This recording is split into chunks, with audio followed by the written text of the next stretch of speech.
noite. Olá, boa noite. O presidente Jair Bolsonaro critica a atuação da OAB no caso do ataque à faca durante sua campanha e afirma que grupo terrorista matou o pai do presidente da entidade. O Ministério Público prorroga por 90 dias o prazo das investigações sobre os hackers acusados de invadir celulares de autoridades brasileiras. E você vai ver também. 57 detentos são assassinados durante rebelião em presídio no Pará. O massacre foi motivado por uma disputa entre facções criminosas, segundo o governo do estado.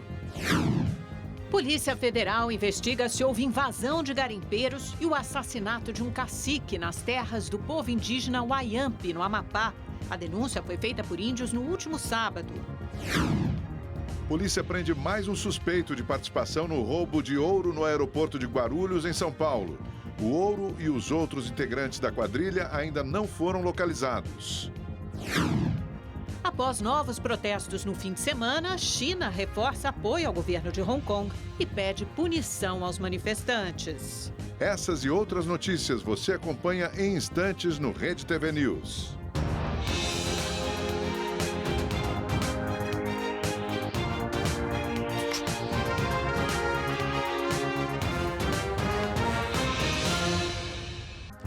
O Ministério Público Federal prorrogou por 90 dias o prazo das investigações sobre os hackers acusados de terem invadido celulares de autoridades brasileiras. A defesa de Walter Delgatti Neto, que assumiu ser o autor dos ataques, diz que existem cópias do material hackeado com pessoas no Brasil e no exterior. O advogado de Walter Delgatti Neto esteve na Superintendência da Polícia Federal em Brasília, logo pela manhã. Delgatti Neto assumiu ser o responsável pela invasão ao celular de autoridades brasileiras. Mais uma vez, o advogado não quis falar com a imprensa. Ontem, a defesa de Walter divulgou uma extensa nota. O texto afirma que o cliente ficou espantado com a fragilidade do sigilo no Brasil, que falhas do aplicativo Telegram e de outros apps online, a bem de direitos individuais e do interesse público, devem ser recorrentemente testadas por responsáveis pelos serviços, por agentes da fiscalização pública, bem como por seus usuários. Afirma ainda que Walter Delgatti Neto, no exercício dos direitos e deveres individuais, em condições de plena e estável sanidade mental, de forma gratuita, anonimamente, sem quaisquer fins lucrativos, optou por transferir tal material para Glenn Greenwald. Disse também que o conjunto das informações está devidamente resguardado por fiéis depositários, nacionais e internacionais, e nega ter filiação partidária. No entanto, Walter Delgatti era filiado ao Partido Democratas, mas foi expulso da legenda na última quinta-feira, após assumir participação nos ataques aos celulares de autoridades. O Ministério Público prorrogou por 90 dias a investigação sobre a atuação dos supostos hackers. Amanhã, além de Walter, Danilo Cristiano Marques, Gustavo Elias Santos e Suelen de Oliveira, todos presos pela Polícia Federal na semana passada, serão ouvidos em audiência de custódia pelo juiz Valisney de Souza Oliveira, da 10ª Vara Federal de Brasília. O magistrado é o responsável pelo caso. O procedimento é obrigatório e serve para que o juiz analise se houve alguma ilegalidade na prisão. O presidente Jair Bolsonaro, que também foi alvo dos ataques, voltou a criticar a divulgação do material pelo jornalista Glenn Greenwald. O presidente sugeriu que houve pagamento pelo material. No meu entender, cometeu um crime. Qualquer outro país, ele estaria já numa outra situação. Né? Espero que a Polícia Federal chegue e realmente ligue os pontos todos. No meu entender, isso teve transação, no meu entender, né? Transações pecuniárias. Né? E pelo que tudo indica, a intenção é sempre atingir, no caso aí, atingir a Lava Jato, atingir o Sérgio Moro, atingir a minha pessoa, tentar desqualificar, desgastar. Invasão de telefone é crime, ponto final. O Partido dos Trabalhadores entrou com uma ação por abuso de autoridade e prevaricação contra Sérgio Moro. A legenda afirma que as mensagens divulgadas hoje só confirmam que o então juiz da Lava Jato agiu para evitar uma vitória do ex-presidente Lula nas eleições do ano passado. Segundo os supostos diálogos, Moro considerava a delação do ex-ministro Antônio Palocci fraca, mas mesmo assim divulgou parte do conteúdo às vésperas das eleições. O Banco do Brasil anunciou hoje uma reorganização institucional, a redução do número de agências e um programa de demissão voluntária. O banco vai oferecer de 20 a 200 mil reais para o empregado que pedir demissão voluntária e também de acordo com o tempo de casa. Segundo a estatal, a finalidade do programa é melhorar a eficiência no atendimento e acabar com o excesso de pessoal em algumas praças. 333 agências serão transformadas em postos de atendimento avançado, sem gerente. As mudanças devem afetar de 2 a 3 mil funcionários, que podem ser remanejados ou demitidos. Não há meta de desligamentos. O Ministério da Saúde vai lançar nesta semana um programa para substituir o Mais Médicos. O objetivo é dar incentivos maiores para levar os profissionais às regiões carentes do país. O novo programa vai se chamar Médicos pelo Brasil. O lançamento foi confirmado pelo ministro da Saúde, Luiz Henrique Mandetta, que participou da abertura de um congresso ontem à noite em Belo Horizonte. O programa anterior selecionava por inscrições de internet, quer dizer, quem digitasse mais rápido entrava. Você não fazia nenhuma seleção pelo conhecimento. Nesse programa nós adotamos a linha de concurso. Ele é um programa que premia o mérito, que premia o estudo, que premia o bom profissional. O Médicos pelo Brasil vai substituir gradativamente o Mais Médicos à medida em que as vagas forem preenchidas. Serão dados incentivos para fixar os profissionais em regiões mais remotas. Vai ganhar mais quem for para os lugares mais complexos, como distritos sanitários indígenas, populações ribeirinhas, fundo da Amazônia. Esses terão, nessas classificações, um valor a mais. Nós também teremos uma parte da remuneração variável pelo desempenho. Quer dizer, conseguiu reduzir a mortalidade infantil, conseguiu reduzir o número de partos prematuros. O número de médicos que vão ser contratados vai ser anunciado pelo presidente Jair Bolsonaro durante o lançamento oficial ainda nesta semana. O novo programa ainda precisa ser aprovado pelo Congresso. E uma portaria publicada hoje no Diário Oficial da União vai permitir que os cubanos que vieram para participar do programa Mais Médicos solicitem autorização de residência no Brasil. A estimativa é que cerca de 1.800 profissionais cubanos tenham ficado no país. O aumento no número de casos de hepatite no Rio Grande do Sul preocupa as autoridades de saúde.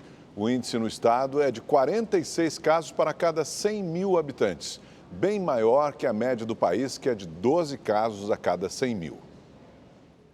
Ao realizar uma transfusão de sangue aos 14 anos, Dona Clarinda não imaginava o drama que iria enfrentar ao longo da vida. Ela adquiriu a hepatite do tipo C, que é o mais grave. Na época, a doença não foi diagnosticada cedo, provocando muitas dores e cansaço. É dor nas juntas, é dor nos ossos, principalmente nos ombros, nos joelhos. Então eu fiz um tratamento para tudo, menos que eu não sabia, ninguém sabia o que era isso ainda. Sem o tratamento adequado, o fígado da Dona Clarinda parou de funcionar. A dona de casa teve que entrar na fila de transplantes e realizar vários tratamentos intensivos, tudo por não fazer o teste correto na época. O importante é a pessoa fazer teste. Hoje tudo é fácil, hoje só tem hepatite, não cura quem não quer. Porque esse último tratamento que veio agora, eu fiz ele. Eu aceitei bem ele, não tem sintoma, não dá nada. O aumento de casos de hepatite C preocupa as autoridades. No Brasil, a média é de 12 casos a cada 100 mil habitantes. Mas em Porto Alegre, essa taxa é 7 vezes maior.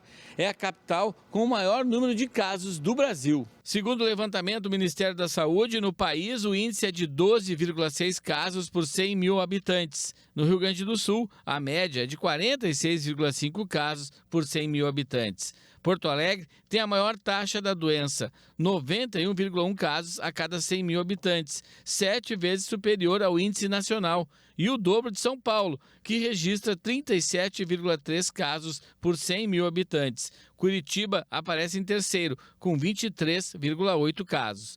Essa técnica da Secretaria da Saúde de Porto Alegre alerta que hoje existem testes rápidos nos postos de saúde para o diagnóstico precoce da hepatite e a medicação é fornecida pelo Ministério da Saúde. Quanto mais precoce o diagnóstico, mais chance de cura essa pessoa tem, que é em torno de 98% a 99%. Hoje o tratamento, nesses casos iniciais, é em torno de 12 semanas, no máximo 3 meses. O presidente da Fiesp, Paulo Scaff, recebeu hoje em São Paulo o secretário de Comércio Exterior dos Estados Unidos, Wilbur Ross. O secretário Ross é a principal voz dos negócios na administração do presidente americano Donald Trump.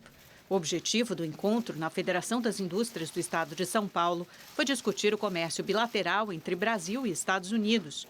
Paulo Scaff falou sobre a situação macroeconômica do país e disse que haverá oportunidades para investimentos de companhias americanas. Preocupei em demonstrar que o Brasil realmente está no caminho certo, o Brasil está no caminho, promovendo reformas, buscando desburocratizar, e há toda a possibilidade de uma retomada de crescimento aqui, e que é muito importante os Estados Unidos, a parceria com os Estados Unidos é muito importante na nossa visão, sempre defendemos isso, né? E coincide agora, esse ponto que sempre foi defendido pela Fiesp, que coincide fortemente também com a visão do governo brasileiro. 3 estudantes do Gama, cidade satélite do Distrito Federal, criaram uma engenhoca que promete resfriar latas em poucos minutos. Agora o grupo precisa de ajuda para participar de uma feira internacional de tecnologia. Essa coisinha aí é uma espécie de micro-ondas ao contrário. Para explicar, ninguém melhor que as meninas que inventaram essa engenhoca. Minha comida estava fria e meu refrigerante estava quente, sem brincadeira. Foi onde eu coloquei a minha comida para esquentar no micro-ondas, só que não tinha gelo, tá?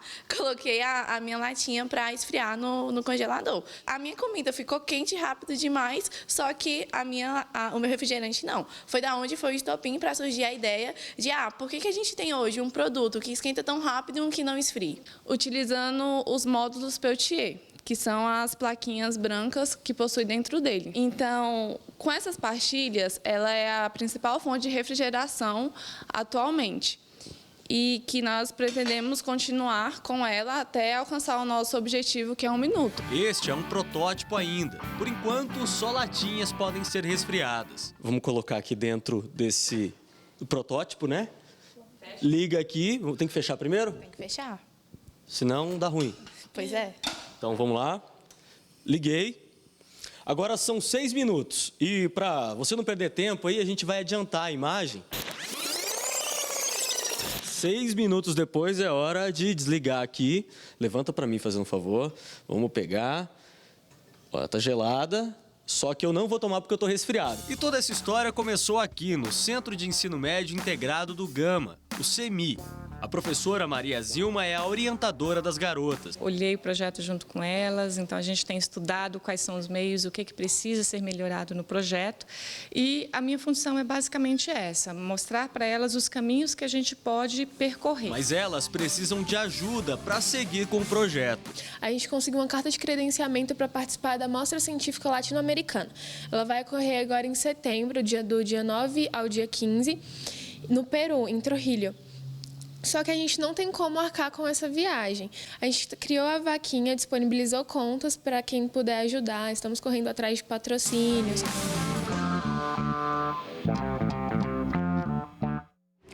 Foram enterrados hoje os corpos dos 2 jovens que morreram em um acidente de carro na zona leste de São Paulo. O motorista, que havia bebido, está preso. Câmeras de segurança registraram o momento do acidente na manhã de ontem. Em alta velocidade, o carro atinge um poste que cai com a força do impacto. O carro roda na pista e o eixo do veículo vai parar do outro lado da rua. Rafael de Souza Cruz, de 19 anos, e João Vitor Paz dos Santos, de 20, morreram no local. O motorista, Gabriel Araújo da Silva, de 20 anos, e um outro jovem que estava no carro ficaram feridos. Os 2 foram socorridos e já receberam alta. De acordo com a polícia, Gabriel não tinha carteira de habilitação e havia ingerido bebida alcoólica. Ele foi preso e autuado por homicídio culposo. Um empresário do ramo de veículos morreu durante uma vaquejada neste domingo no município de Catingueira, na Paraíba. Na perseguição, o cavalo se desequilibra ao bater no boi e cai por cima do cavaleiro. A vítima foi levada em estado grave para o pronto-socorro, mas sofreu uma parada cardíaca e morreu a caminho da unidade de saúde. O presidente Jair Bolsonaro, mais uma vez, provocou polêmica com uma série de declarações hoje. O presidente Jair Bolsonaro conversou com a imprensa ao deixar o Palácio da Alvorada logo cedo. Ele comentou a decisão judicial de considerar que Adélio Bispo não pode responder pela facada dada em Bolsonaro durante a campanha por motivos psiquiátricos. Como não recorri, agora ele é maluco até morrer. Vai ficar no manicômio judicial, uma prisão perpétua. Tô sabendo que ele tá aloprando já lá. Abre a boca, pô.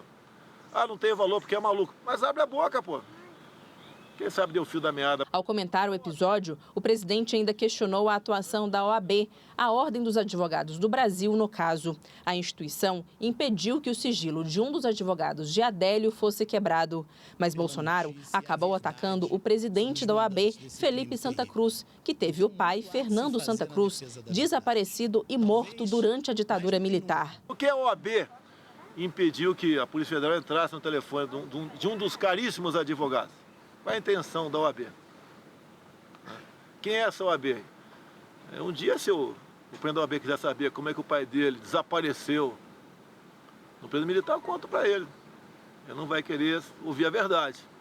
Eu conto para ele. A reação veio logo em seguida. Em nota, o Conselho Federal da OAB repudiou as declarações de Bolsonaro e disse que permanecerá contra qualquer tipo de retrocesso e na luta pela construção de uma sociedade livre, justa e solidária.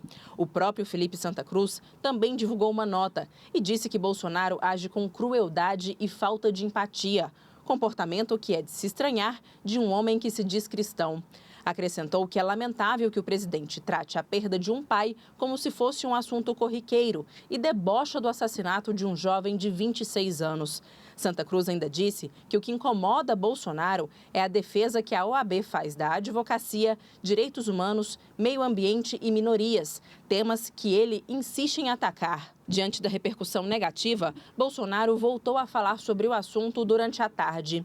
Numa live feita pelas redes sociais, enquanto cortava o cabelo no Palácio do Planalto, ele defendeu que Fernando Santa Cruz fazia parte de um grupo terrorista e foi morto pelos próprios colegas. Não foram os militares que mataram, não, tá?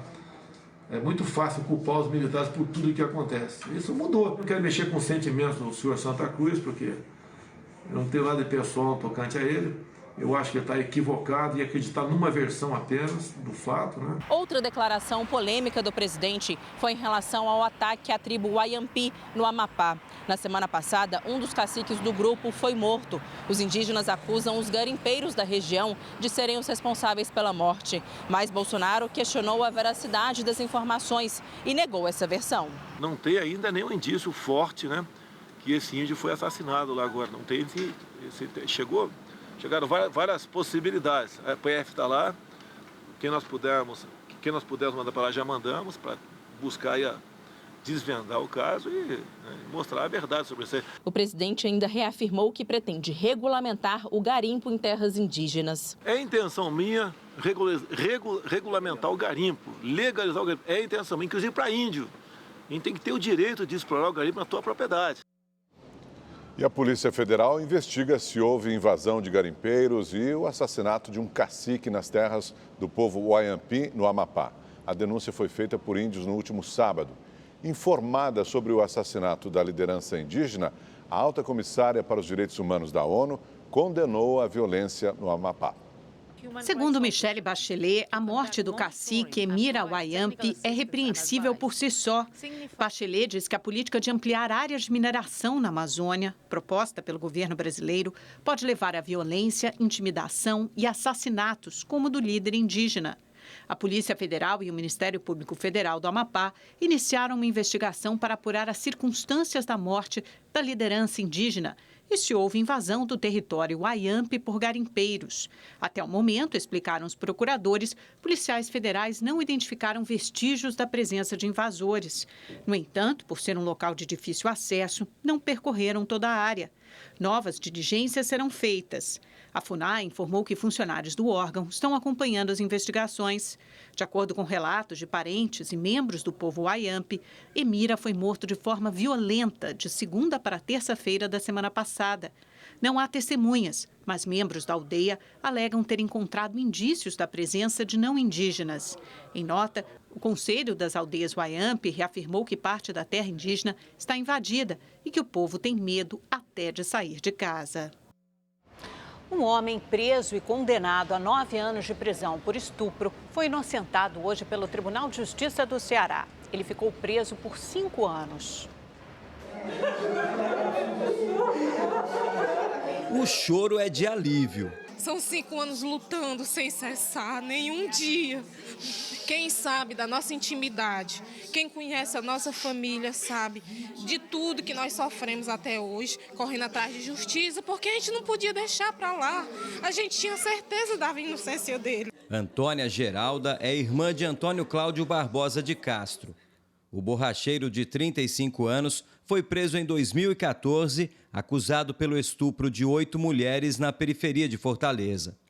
A Defensoria Pública do Ceará propôs a revisão do julgamento ao Tribunal de Justiça. A ação partiu de uma ONG de São Paulo que busca reverter condenações de inocentes.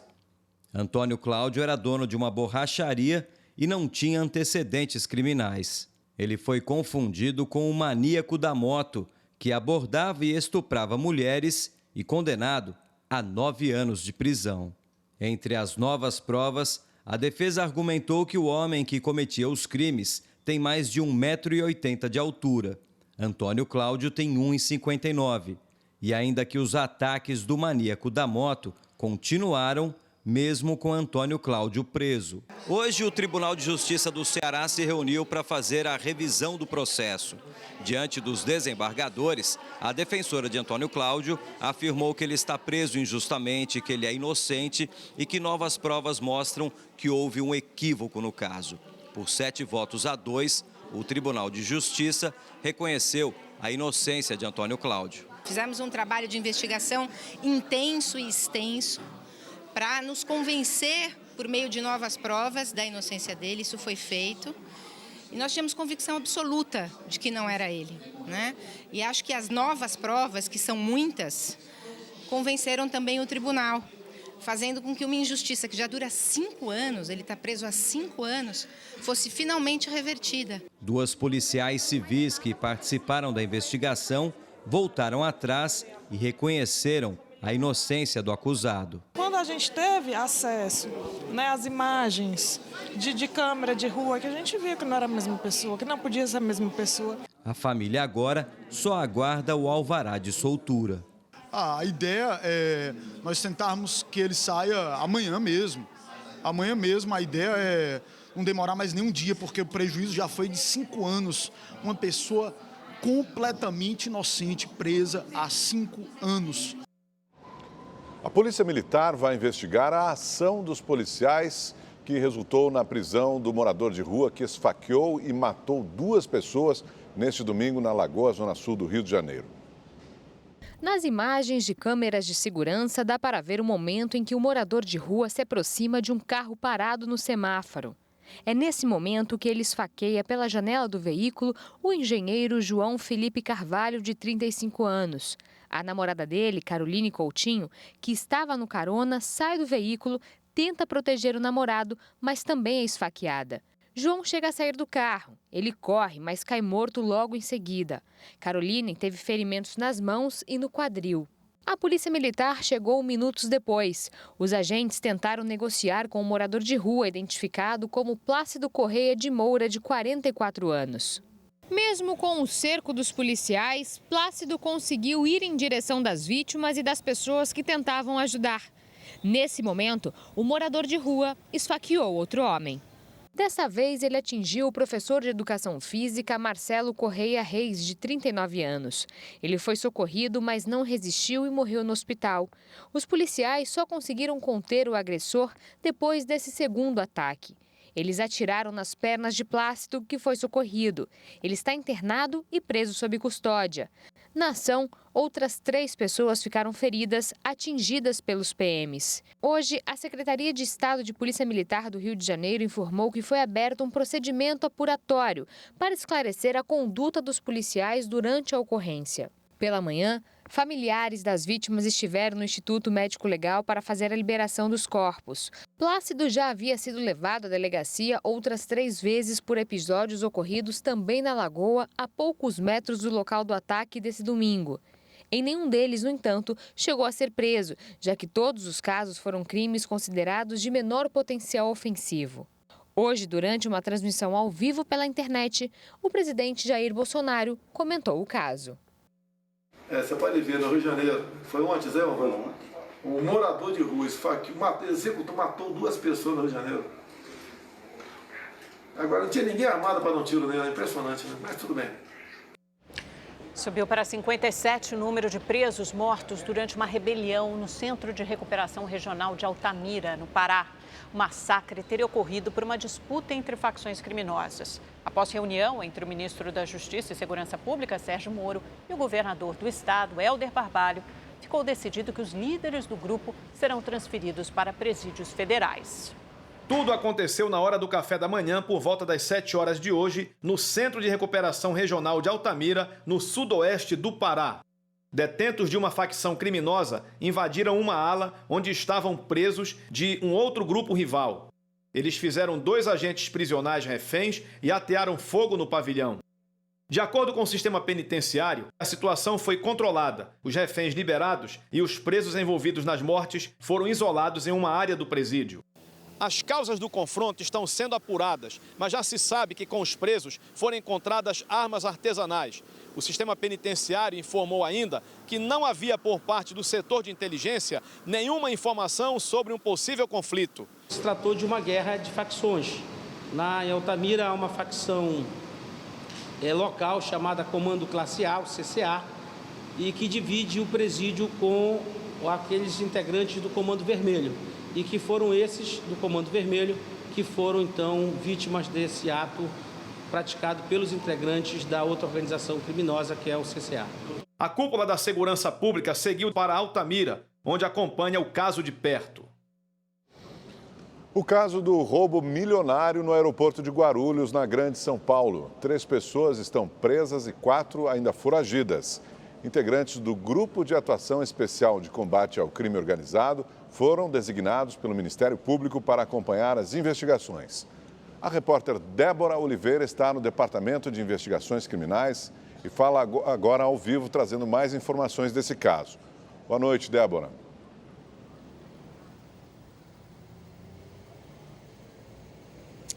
Boa noite, Augusto. Boa noite, Amanda. Boa noite a todos. Olha, muita reviravolta nesse caso, muita coisa ainda precisa ser esclarecida, inclusive de quem era essa carga de ouro. Até então, notícias começaram a circular hoje de que essa carga, esse ouro, teria sido retirado, teria sido extraído de uma mina lá de Minas Gerais e que ele pertencia a uma empresa canadense. Mas o DEIC, aqui a delegacia, não confirma essa informação. Por enquanto, para a polícia, a carga pertencia, a empresa responsável até então por esse ouro era apenas a empresa transportadora de valores. Empresa que também já teria notificado alguns clientes que não deve mais atuar em alguns aeroportos do Brasil devido à falta de segurança nos terminais de carga.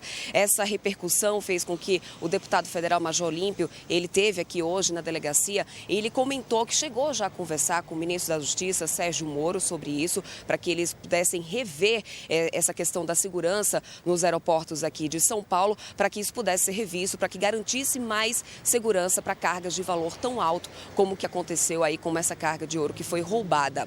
Hoje aqui na delegacia também esteve o advogado do Peterson, que é o que está preso agora, ele que até então era tido como vítima, porque ele até então ele aparecia como refém na história, ele e a família dele, mas ele agora foi preso, tido como suspeito, tido como envolvido, ele confessou à polícia que estaria envolvido nesse roubo. Mas o advogado dele falou aqui com os jornalistas, ele disse que o cliente dele disse que ele não participou voluntariamente desse roubo, que na verdade ele foi coagido pelos bandidos e que por isso estava fazendo tudo aquilo, por isso ele participou, ele foi coagido, ele estava feito refém, a família dele também, e que por isso ele teria ajudado, não teria sido de forma voluntária, foi o que disse o advogado do Peterson. E outra pessoa, outro suspeito também foi preso hoje, a gente acompanha agora na reportagem de Stella Freitas.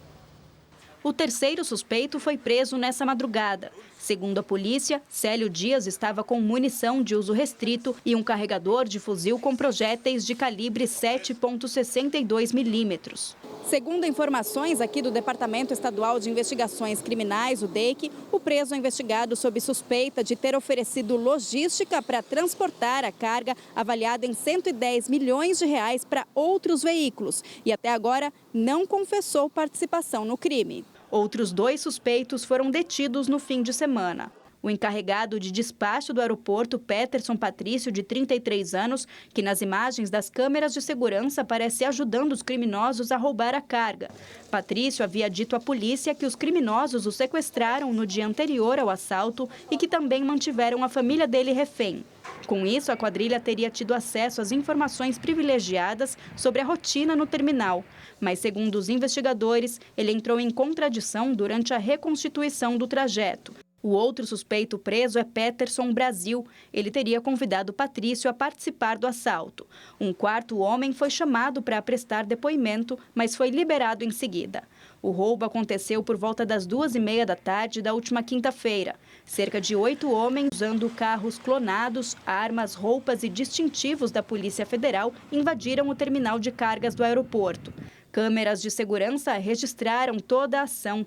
Patrício e outros 2 homens desceram do veículo e orientaram os funcionários. Uma empilhadeira foi usada para colocar a maior parte do ouro na caçamba da caminhonete.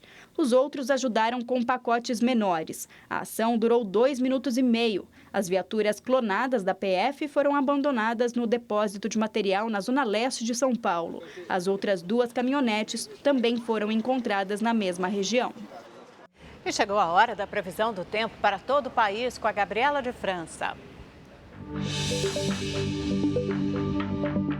Olá, boa noite para todo mundo. A terça-feira ainda promete ser com bastante chuva em grande parte do sul do Brasil. É que a gente tem aí uma frente fria e também um sistema de baixa pressão que juntos estão provocando aí a formação de nuvens carregadas de chuvas que vão se espalhar sobre o Rio Grande do Sul e também em Santa Catarina. Na capital Florianópolis chove o dia todo nessa terça-feira, o tempo fica nublado, temperaturas entre 17 e 23 graus. Na quarta-feira para de chover e cai um pouquinho a temperatura máxima de 20. Em Curitiba, a chance de chuva é muito pequena, de apenas 30%, o sol aparece entre nuvens e a madrugada vai ser gelada, mínimas entre 12 e 11 graus. E o tempo fica bastante carregado, chuvoso no extremo norte do Brasil, aqui entre Roraima e o Amapá. Nada de chuva, o sol predomina o dia todo no Acre, sul do Amazonas, Rondônia, sul do Pará e também no Tocantins. E o final de semana foi de muita chuva no litoral da Bahia. Em Salvador, gente, choveu bastante, hoje não foi diferente. As ruas ficaram completamente alagadas, o trânsito complicado e Salvador teve muita chuva nesse mês de julho, viu?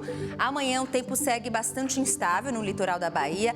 Na capital, Salvador, a chuva diminui, ela ainda pode aparecer aí de forma fraca e isolada. Agora a chuva aperta mais, deve ser mais intensa, volumosa no litoral norte da Bahia e principalmente no litoral de Sergipe. No restante aqui do nordeste do Brasil, o sol predomina e vai ser assim em grande parte do país, em todo esse amarelo do mapa. O ar seco predomina, tempo aberto, ensolarado e quente, viu? As temperaturas seguem altas, principalmente no período da tarde, chegando aos 36 graus em Cuiabá, 35 em Porto Velho com bastante sol, mesma coisa em Palmas com máxima de 34 graus. Cariocas terão mais um dia quente, ensolarado, calor de 31 graus nesta terça-feira. E o dia até começa mais fresquinho em São Paulo, Brasília, Belo Horizonte, mas à tarde esquenta bem. Na capital paulista, mínima de 15, máxima de 25 graus. Em Belo Horizonte, o dia começa com friozinho de 12 graus, mas à tarde esquenta rapidinho, chegando aos 27. Grande variação de temperatura também em Brasília, com mínima de 13, máxima de 26 graus. E julho está chegando ao fim, agosto vem aí prometendo trazer uma grande mudança no tempo. Vem uma nova onda de frio, é ar polar mesmo, vai derrubar as temperaturas no centro-sul. Essa virada no tempo acontece a partir de quinta-feira pelo sul do Brasil, onde inclusive tem chance de neve. E antes desse frio intenso, vem a chuva, mas é claro, a gente vai te atualizando no decorrer dessa semana aqui no Rede TV News. E para encerrar, nessa madrugada tem previsão de chuva de meteoros. Como o céu está aberto em grande parte do Brasil, vai dar para ver bem. Quem estiver disposto, o melhor horário é entre 2 da manhã e 4 da manhã. Basta procurar aí um lugar confortável, escurinho e, claro, ter bastante paciência para ficar ali só observando o céu. Se você vê alguma estrela cadente, não esquece de fazer um pedido, hein? Eu fico por aqui, te vejo amanhã. Até mais, tchau, tchau. E a partir de hoje, a conta da humanidade com a Terra entra no vermelho. Isso porque o planeta não é mais capaz de repor a tempo os recursos naturais que consumimos dele. Veja na reportagem da correspondente Luciana Camargo.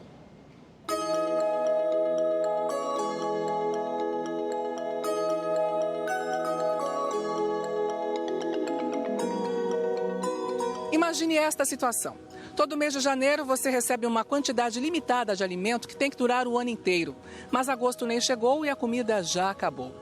Cada ano que passa, nós, os mais de 7,5 bilhões de pessoas em todo o mundo, entramos no cheque especial com a natureza mais cedo. É a chamada data da sobrecarga. Há 20 anos, a marca era atingida no final de setembro. No ano passado, foi em agosto. E agora, no dia 29 de julho. A Terra acabou de chegar ao limite e, a partir de hoje, não consegue renovar a tempo os recursos naturais para repor o que tiramos dela. Água, minerais, petróleo, animais e vegetais para consumo. Todos estes recursos estão esgotados. No vermelho, até o ar limpo entra nessa lista. Os dados são da Global Footprint Network, uma ONG que há quase meio século calcula e contabiliza a quantidade de recursos naturais usada por pessoa. Segundo a instituição, para manter o padrão de consumo atual, seria preciso quase o dobro do planeta Terra. Essa dívida ecológica tem juros altíssimos, como a erosão dos solos e a perda da biodiversidade. Segundo especialistas, o papel individual faz a diferença. É preciso dar mais tempo para a natureza se renovar, mudando hábitos exagerados de consumo, prolongando a vida útil dos produtos, reciclando. Luciana Camargo, de Nova York, para o Rede TV News. Cada vez mais cada um tem que fazer sua parte, né? O ministro de Relações Exteriores do Paraguai e o embaixador do país no Brasil renunciaram hoje ao cargo junto com outros 2 membros do governo. Os pedidos de demissão acontecem após a antecipação de um acordo sobre a usina de Itaipu provocar uma crise no Paraguai. O presidente do Paraguai, Mário Abdo Benítez, recebeu hoje a carta de renúncia de 4 membros de seu governo, incluindo o chanceler Alberto Castiglione e o embaixador do país no Brasil, Hugo Saguier. O presidente da Companhia de Energia Elétrica do Paraguai e o titular do país na usina de Itaipu também pediram demissão. Todas as solicitações foram aceitas pelo presidente. O motivo das baixas no governo é um documento assinado em maio sobre as condições de contratação de energia de Itaipu. O novo texto garante a compra de energia pelo Brasil até 2022. Por não consultar a opinião pública, a decisão causou grande repercussão, principalmente no Paraguai. Ontem, o agora ex-chanceler Alberto Castiglione chegou a dizer que pediria para o Brasil cancelar o documento. Em resposta às manifestações em Hong Kong, a China confirmou hoje apoio à líder do território e à polícia. O pronunciamento aconteceu após mais um fim de semana de protestos violentos. Veja na reportagem do enviado especial a Hong Kong, Marcelo Espíndola. Já são 2 meses de manifestações em Hong Kong e a cada novo protesto a tropa de choque usa mais agressividade ao enfrentar os jovens. Na noite desse domingo, manifestantes pró-democracia entraram em confronto com a polícia perto do escritório de representação do governo chinês.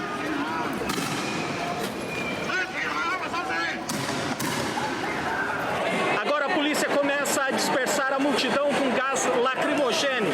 Situação tensa aqui em Hong Kong.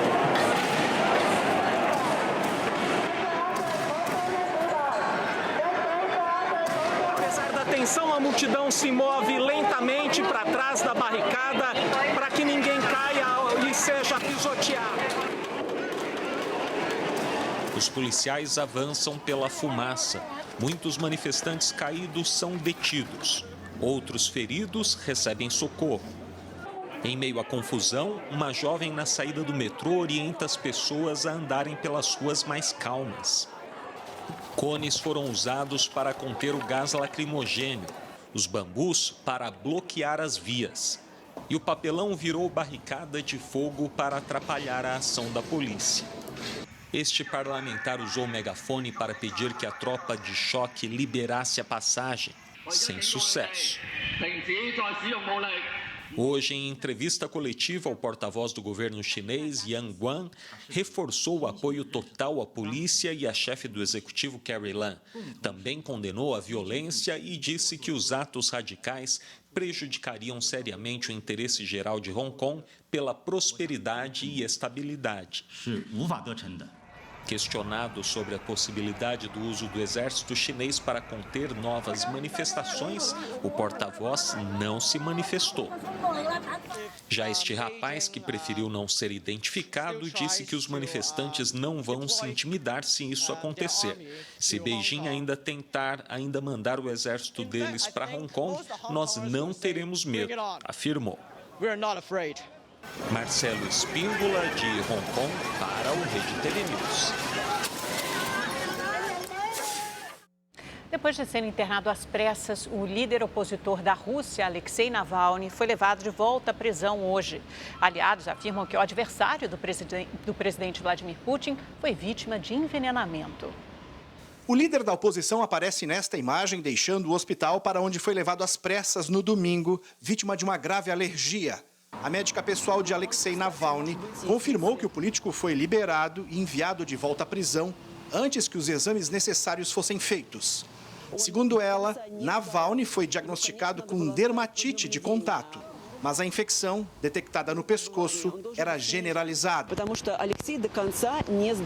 O hospital confirmou que o líder oposicionista foi vítima de uma alergia severa, mas disse que nada tem a ver com envenenamento. Versão contestada pela advogada de Navalny. Ela acusa o Kremlin de orquestrar um plano de envenenamento. Para a defesa, alguém usou um tipo de substância química desconhecida. Durante a madrugada de domingo, partidários de Navalny, que estavam do lado de fora do hospital, foram detidos pela polícia. Entre eles, dezenas de jornalistas. Pelo segundo fim de semana consecutivo, uma multidão se reuniu no centro de Moscou, exigindo eleições livres. Autoridades do país recusaram a inscrição de candidatos independentes para a Câmara de Vereadores da capital russa, alegando que muitas assinaturas eram falsas. A polícia vem agindo com violência para conter os manifestantes. Uma lei na Rússia determina que qualquer manifestação pública seja antes aprovada pelo governo. Com base nesse argumento, Alexei Navalny foi novamente preso por convocar manifestações sem o consentimento das autoridades.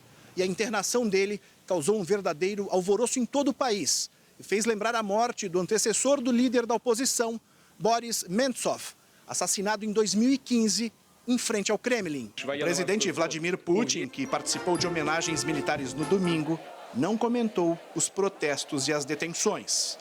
Peterson Isidoro, de Lisboa, para o Rede TV News.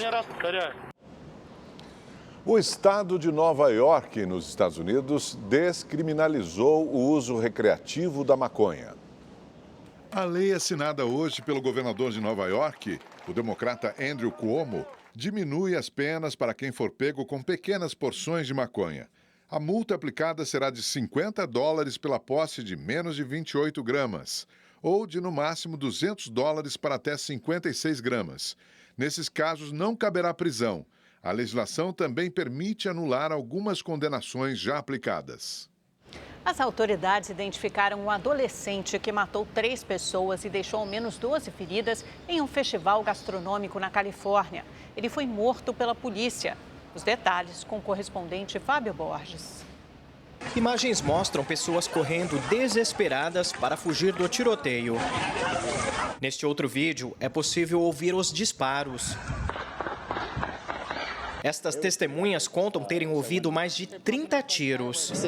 Pareciam fogos de artifício. Foi o que eu pensei até quando me agarraram e disseram que era preciso correr, porque estava acontecendo um tiroteio. O atentado aconteceu na tarde deste domingo, num festival de gastronomia em Gilroy, uma cidade que fica a 130 quilômetros de São Francisco. O evento reuniu cerca de 100 mil pessoas ao longo do final de semana. Os policiais demoraram 1 minuto para localizar o atirador, que foi morto após troca de tiros. Mas em apenas 60 segundos, ele teve tempo para matar 3 pessoas, incluindo um menino de 6 anos. Outras 12, com idades entre 12 e 69 anos, ficaram feridas. O atirador foi identificado como Santino William Ligon, um adolescente de 19 anos, nascido em Gilroy. Momentos antes do massacre, ele postou numa rede social uma mensagem sobre um livro de supremacia branca, junto com uma foto de pessoas caminhando no festival gastronômico. O atirador usou um fuzil AK-47 na ação, que foi comprado legalmente há cerca de um mês.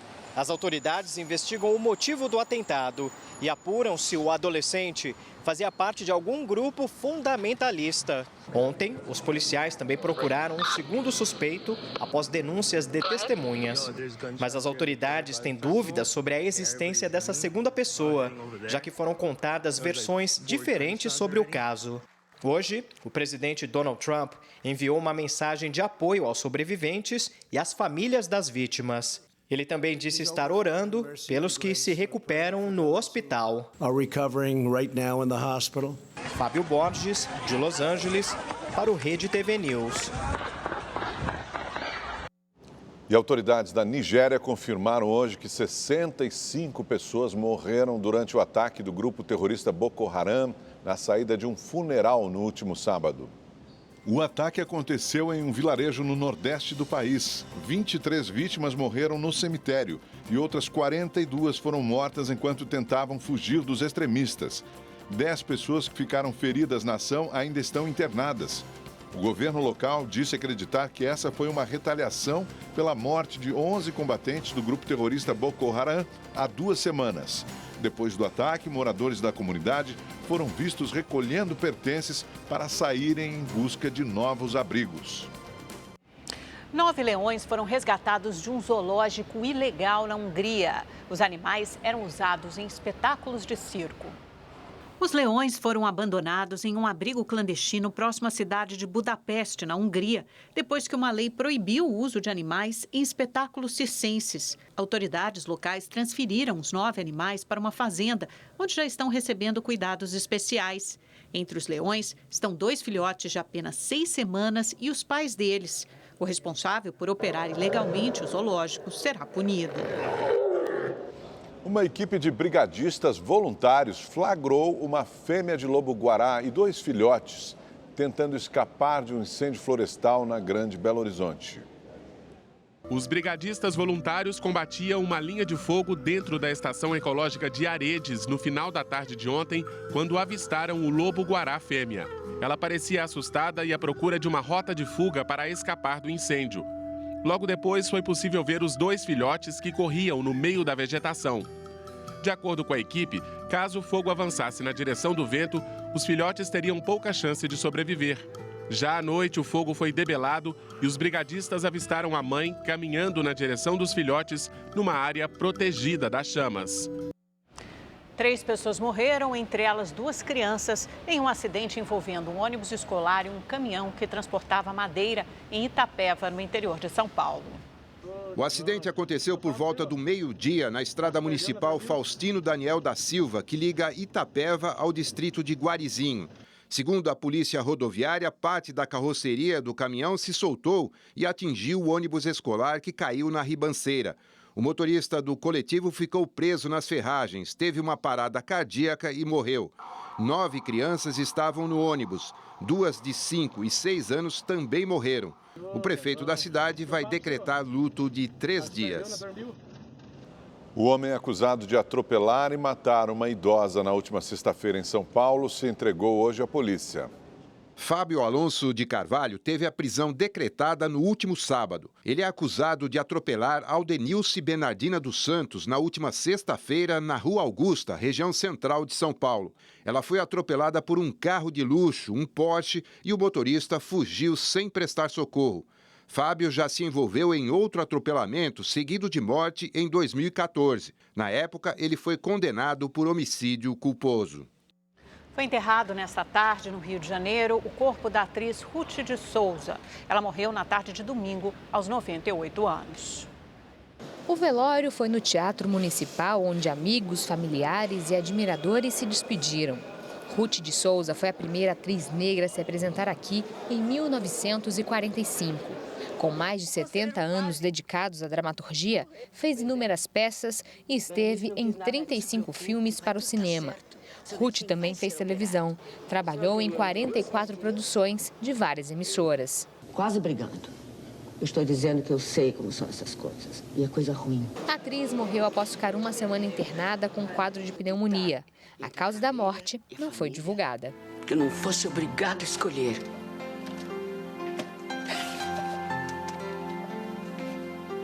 A vida escolheu por mim. Neymar não será indiciado por estupro e agressão. A delegada Juliana Lopes Bussacos, titular da 6ª Delegacia de Defesa da Mulher, concluiu hoje o inquérito que apurou as acusações de Nájila de Souza contra o jogador. A modelo afirmou que Neymar a agrediu e a estuprou em um hotel em Paris no dia 15 de maio. A investigação havia sido estendida por mais 30 dias após pedido da própria delegada. O Ministério Público pode se manifestar em até 15 dias. O Palmeiras, que perdeu a liderança do Brasileirão, é melhor manter a seriedade. E uma dica, é bom nem pronunciar a palavra pipoca. O empate contra o Vasco em 1-1 deixou a torcida pistola.